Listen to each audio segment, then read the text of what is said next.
Game 48, Leafs, Jets, and a tough test lies ahead for the Toronto Maple Leafs as they take on the Winnipeg Jets, who are coming into this one on a bit of a hot streak themselves, while the Maple Leafs, on the other hand, back-to-back losses here, one against the Utah Mammoth, in which they got absolutely whomped, into Thursday night's game against the Vegas Golden Knights, which was kind of the opposite of Colorado's game. You had an emotional, physically demanding win against Colorado, and then Thursday it was less physical, but an emotionally demanding, emotionally tolling loss against the Vegas Golden Knights.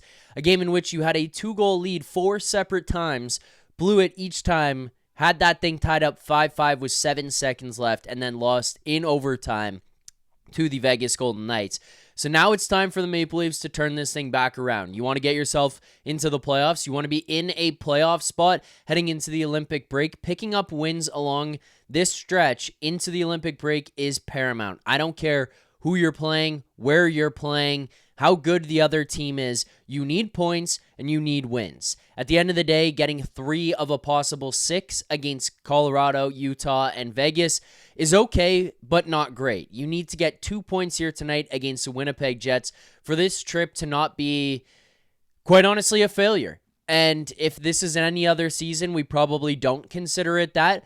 But given how bad they started this season and how many points and games they dropped along the way over the first 30-ish games of this year, every single point, every single win means that much more for the Toronto Maple Leafs right now. That's why these road trips where you go 500 in terms of points accumulation, or sub 500 at that for that matter, it's not good enough.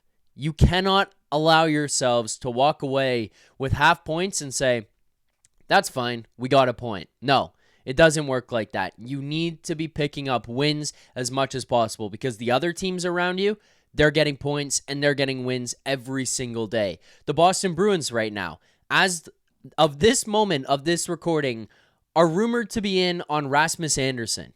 They're trying to make their team better. They're trying to add to what they have in that group. You don't think that means they're going to be making a push to pick up points and wins and continue to climb up the standings and make your life more difficult?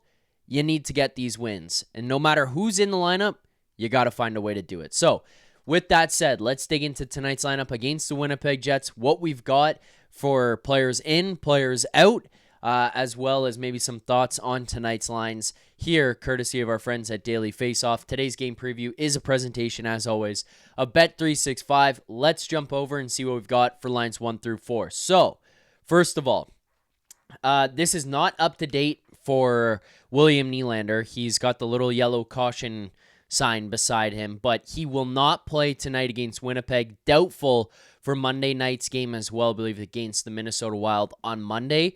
Doubtful for that one. Re-aggravated his ankle injury that he suffered against the Ottawa Senators, and not the best. I mean, to start without him and know that he's not going to play and be able to plug another forward in so you at least bare minimum have 12, better than nothing. But to go without William Nylander and how he's been playing of late, that's not what you're looking for when you need to be picking up wins every single night. So William Nylander will not play. Jacob Quillen, it seems, will be joining the team here in Winnipeg.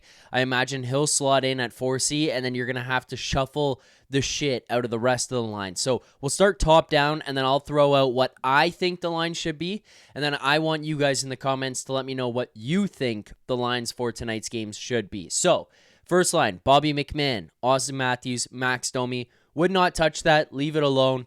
I thought they were fine the other night. I know Matthews comes away from that with a -3, but I actually thought offensively especially, he looked pretty decent.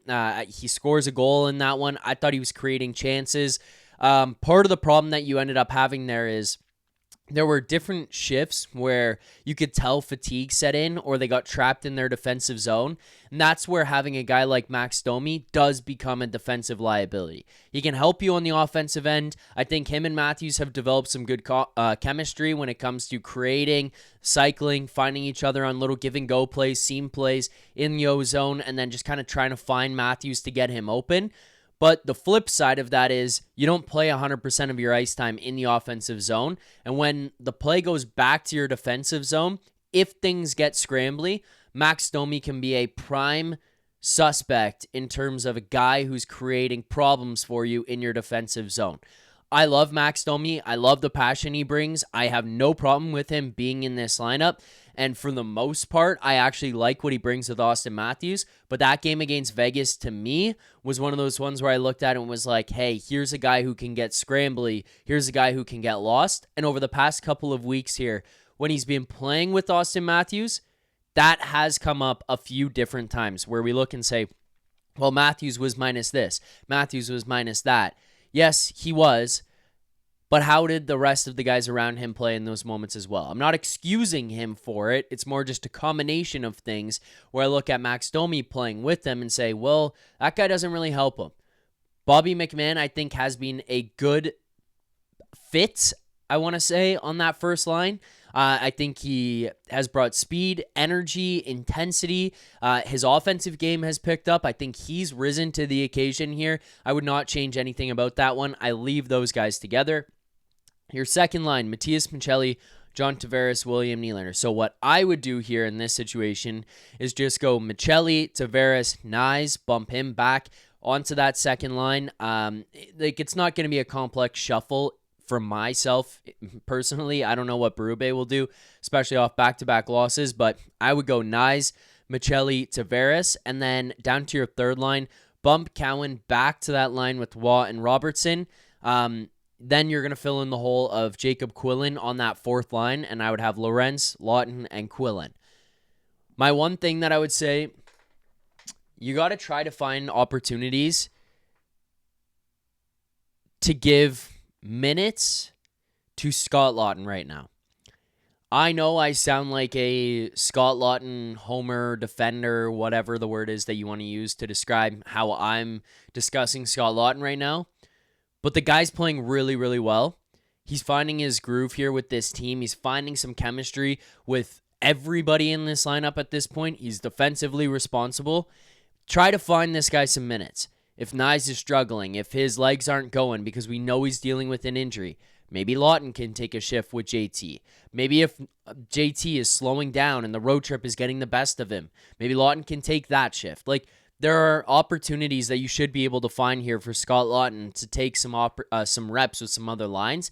I even think that maybe finding an opportunity for Scott Laughton to go with Auston Matthews on defensive zone draws, let's be clear about that, in replacement of a Max Domi. Or if you want to get extra responsible or just secure, you could take him in replacement of Bobby McMann. And then he goes there on the defensive side of things. It's just a little extra defense than what McMann can bring, even though he's not poor defensively. But then it just maybe solidifies some stuff in terms of what Max Domi is deficient in. But I think this is a guy who should be trying to find some more minutes for right now. Defensively, I should be clear. Defensively for Scott Laughton. Put him out for D-zone draws. Get on the ice. Get it out of the zone. Get off the ice. Get forwards out there like your Domis and your Maccellis and your Robertsons and Cowan and those guys. I think he's just very responsible. I think he's been helping a lot in your defensive zone, and he's been able to match up against lines 1 through 4 really, really well right now. So I would put him into any spots defensively that you can and take advantage of that. And I think maybe this is recency bias, but this is coming off of a last-minute shift against the Vegas Golden Knights in which you're defending a lead, where I think everybody in Toronto was like, why would you not have Laughton? Why would you not have Waugh out on the ice? Why wouldn't you put them out there when you have that opportunity? So those are your lines 1 through 4. And what I would do, just putting Quillen onto that fourth line in replacement of Cowan. Cowan goes to Nyes spot. Nyes goes to Nylander spot. Nylander comes out. Let's go to your defense for tonight quickly here. Riley, Carlo, McCabe, Stetcher, OEL, Myers. I would pair the first 4 together like this. The bottom pair, I would just take out Phil Myers. I would put Simone Benoit in. I would put OEL on the right side and then Benoit on the left side, and then that's how I would do it. I don't have too many other notes. I think everybody can be better tonight, especially considering what we saw on Tuesday in Utah and then how we saw them close out that game against Vegas. For 40 minutes, I thought it was really good hockey, and then it took a dip. Power play. No Nylander.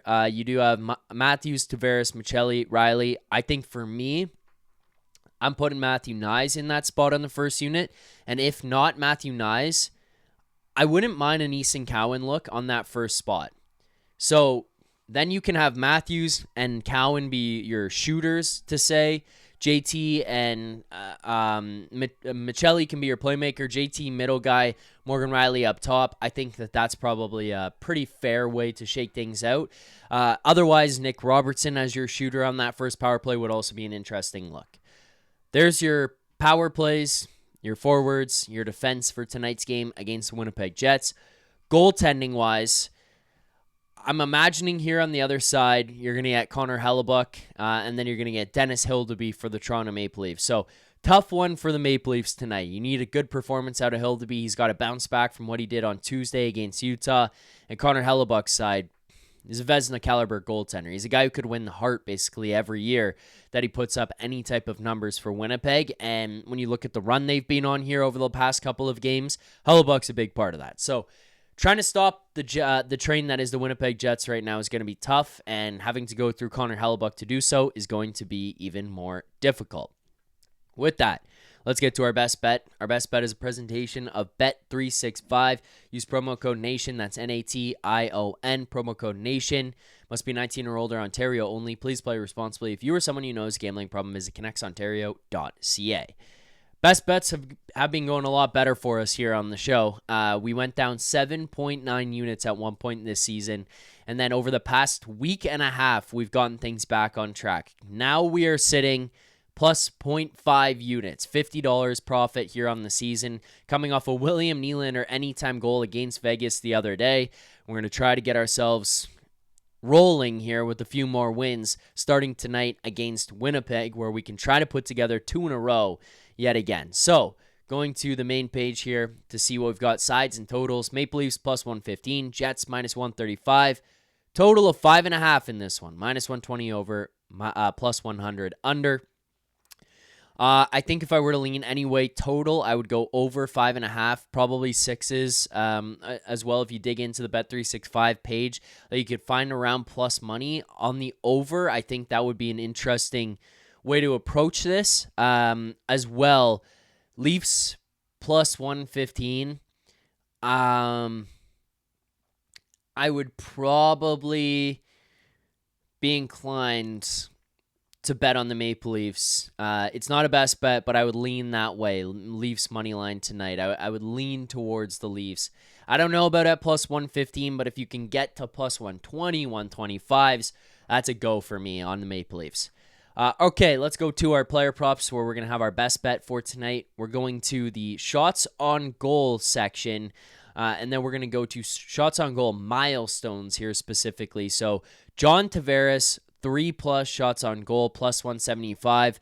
Main reason for this, no Nylander means the focal point goes back towards John Tavares to be the offensive guy on that line. You know Michelli's not a shooter. He's going to pass the puck more often than not. He's going to defer. Matthew Knies recently has been deferring as well, but I think if you're Matthias Michelli and you're looking at Knies and JT rather than JT and Nylander, you know Nylander's probably the guy you want the puck on his stick more. Now it's going to be JT as the primary guy more often than not. So John Tavares, half unit, $50 will profit you 82.5 at plus 175 for 3 or more shots on goal for tonight. Those are your best bets. Those are your lines. Those are your goaltenders in defense. I want to know what you guys would do with tonight's lineup. Who plays with who in replacement of William Nylander coming out? How do you shake things out line 1 through 4? Do you agree with what I'm saying about Scott Laughton and defensive zone starts? Do you like Dennis Hildeby starting? And what are your predictions for tonight's game? Looking forward to seeing all of that. I will be live following tonight's game against the Winnipeg Jets, breaking everything down here on this channel. So make sure to hit that like button, subscribe to the channel. We'll see if we can get a special guest to stop by for tonight's game after the Jets. Thanks for watching. We'll see you guys tonight. Until then, keep believing them. For more content just like this, including game previews, post-game live shows, Leafs Morning Take, Monday through Friday with Nick Alberga and Jay Rosehill with special guests, as well as instant reaction videos. Make sure to be subscribed here to the Leafs Nation YouTube channel. Turn on notifications so you don't miss anything, and drop a like.